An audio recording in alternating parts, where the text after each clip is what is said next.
It was a scene so gruesome, so theatrical, it seemed ripped from the pages of a macabre novel.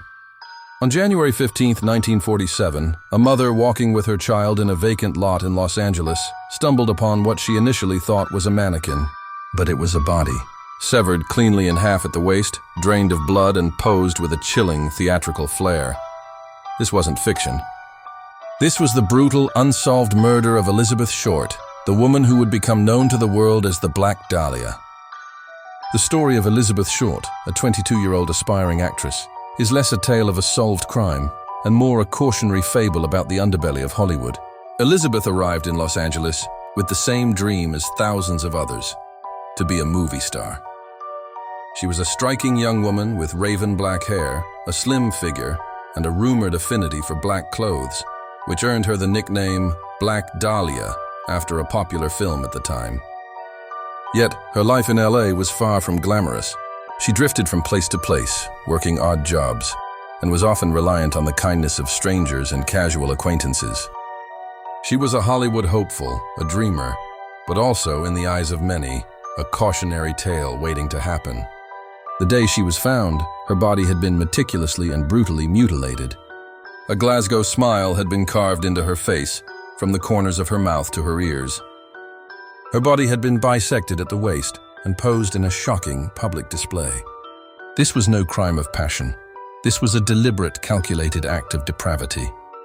The lack of blood at the scene suggested she had been killed elsewhere, perhaps in the very same room where she had been held captive for days. The killer had drained her of blood and cleansed her body before the public display. The investigation that followed was a carnival of chaos. The Los Angeles Police Department and the media descended upon the case with a frenzy.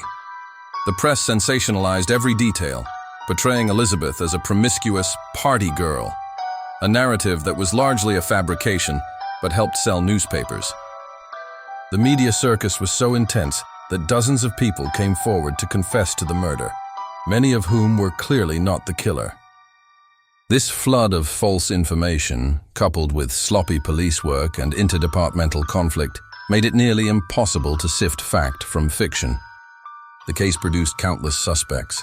A local surgeon named George Hodel was a leading candidate, thanks to a trove of evidence his son, an LAPD homicide detective, would later uncover. The detective found a chilling photograph of a woman who looked like Elizabeth Short, and evidence that his father may have used a surgical suite in the basement to perform the mutilation. But Hodel was never officially charged, and the case was never solved. The legacy of the Black Dahlia case is one of enduring mystery and public fascination. It represents the dark side of the Hollywood dream, the vulnerability of young people seeking fame, and the failure of a justice system overwhelmed by a media frenzy. Elizabeth Short's murder has become a noir legend, a real-life horror story with no resolution.